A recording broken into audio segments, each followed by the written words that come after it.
He says, "Can you tell me how a master lives?" I don't know, man.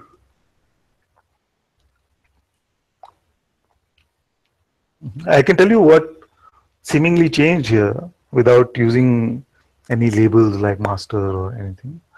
So what seemingly changed here, and I've said this often, is that it seemed like before this change happened, it seemed like I would go into every situation believing the mantra, "What's in it for me?" You see? So everywhere that I was going to, it seemed like I was interested in those situations where there was the sense of me getting something from them. You see, from the situation. You see? And even when I was meeting people, it was more about what am I getting from him, what am I getting from her, what am I. So it was life seemed to be rooted in this mantra, "What's in it for me?" You see? So this was the primary intent, to try and get something out of this life. Now that voice has settled down, so it doesn't feel like I walk into situations with this sense of trying to grasp at something, trying to get something. It seems a lot more lighter, you see. And that is another way where I say that our vision becomes more global. And somebody said the other day, Vinod was here, he said, "But you're still seeing through these two eyes," yes?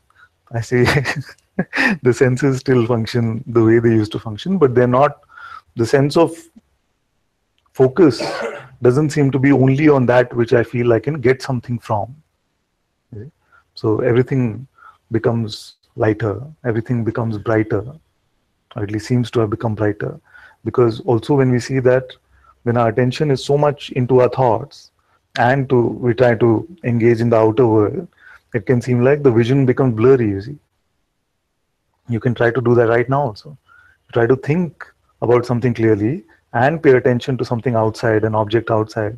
You'll find that some blurriness will happen both in terms of the thought and the outside external vision. So this blurriness seems to have reduced to a great extent. So everything seems much more light and bright. There seems to be much more time, you see, in the interaction. So many times when I interact with some of you, it can feel like you're not really listening because you're contemplating what you're going to say next. You see, so already the mind starts functioning in that way, and attention gets distracted toward that. For a master, it seems like they're not worried about that at all. They're just allowing the flow to flow spontaneously. You see? And that's why they can be completely with you in the interaction, mostly. You see? It's always best to not put any 100% type things. You see, so this sense of, so what does this actually mean? This "what's in it for me" actually is a very subtle form of desire, isn't it? You see? So because this desire is what also amplified or magnified form of the same. What's in it for me? How do I? What is the experiences I want from life? What is it that I desire? So this sense of desire seems to get very light.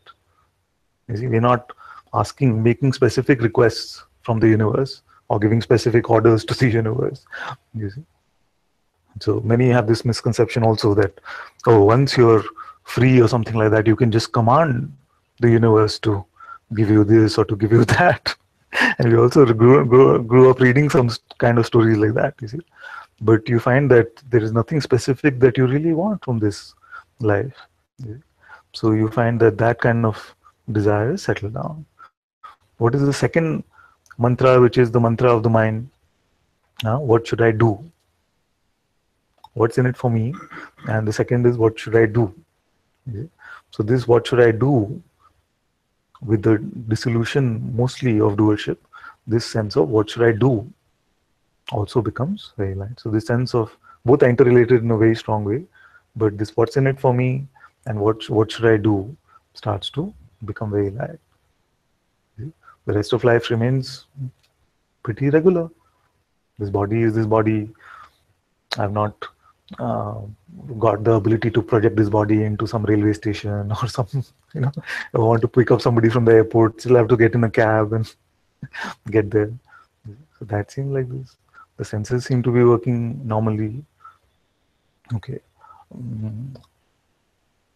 Importantly also, I find that after some time, there was the arising of this voice that speaks. You see, this voice that speaks in satsang was different from the voice which was usually speaking through this mouth. And when it first started speaking through this mouth, there was a great sense of reverence even here to this voice. You see? So when it started coming first, well, there was this sense of, wow, this is great stuff. I have to admit that. So when this mouth started being used by the intuitive presence, there was also the mind which was still sitting around saying, wow, this is good stuff. You see? And there's a development of trust in this voice. You see?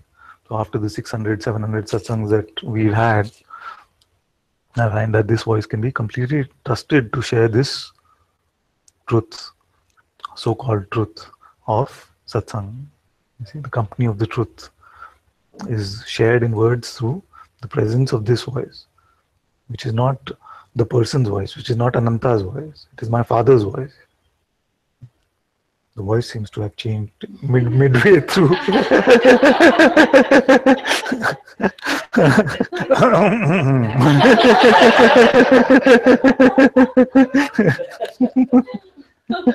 Yeah. So I feel one of the greatest gifts in this life has been the arising of this voice here, my father's voice here. So this has so much reverence that is felt here.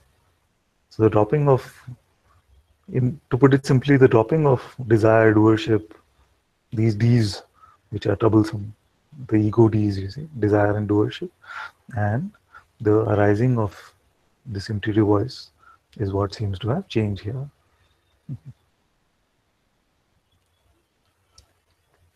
No other supernatural abilities.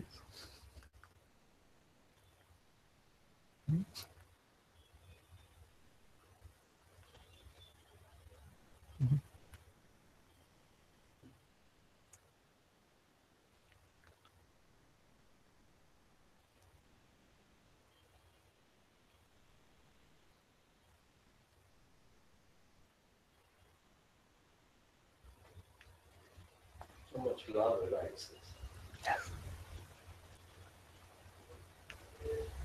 You can't show love. He's gonna make me cry now.